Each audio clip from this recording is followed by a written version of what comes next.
ہم کئی بار متعدد بار جو معصومین کی اپنے اصحاب کے ساتھ گفتگو ہے، اس گفتگو میں اصحاب پیغمبر کی طرف سے، اصحاب ائمہ کی طرف سے ایک جملہ، یہ جو جملہ ہے نا، بے ابی انت و امی، اس کا معنی ہے میرے ماں باپ آپ پر قربان، میرے ماں باپ آپ پر فدا۔ یہ جملہ معصومین کے اپنے اصحاب کے ساتھ گفتگو میں، تکلم میں کثرت سے پایا جاتا ہے، اور اس جملے کا ایک اقتباس ہمیں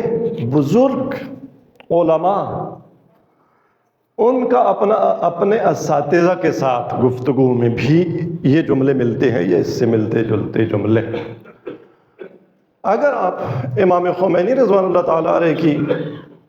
کتب، اور بالخصوص اخلاقی کتب جن میں وہ اپنے معلم اخلاق و عرفان آیت اللہ شاہ آبادی کا ذکر کرتے ہیں، وہ دیکھیں تو بہت سے مقامات پر امام خمینی جب اپنے استاد کو یاد کرتے ہیں تو لکھتے ہیں روحی لہ الفدا، میری روح آپ پر فدا۔ یہ ادب ہے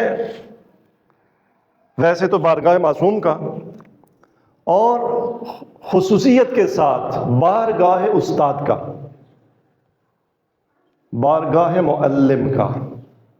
جس نے تعلیم دی۔ اور اتفاق سے یہ جو بے ابی انت و امی کے کلمات ہیں اصحاب ائمہ کی طرف سے، یہ زیادہ تر ایسے موارد میں جو مقام تعلیم ہے، کوئی مطلب معصوم تعلیم کرنا چاہتے ہیں۔ اور پھر آج کل کے بھی ایجوکیشن کے ماہرین کہتے ہیں کہ بہترین تعلیم وہ ہوتی ہے جو سوال سے شروع ہو، آپ کوسچن ریز کریں اور پھر اس کے جواب میں جب استاد تعلیم دیتا ہے تو وہ نافذ ہوتی ہے، قلب پر بیٹھتی ہے۔ تو اکثر ایسے مقامات پر جب معصوم کی طرف سے سوال ہوتا ہے، سامع کے ذہن آمادہ ہو جاتا ہے، اور وہ بھی کیسی آمادگی؟ بے ابی انت و امی، من علمنی حرفا فقد صیرنی عبدا،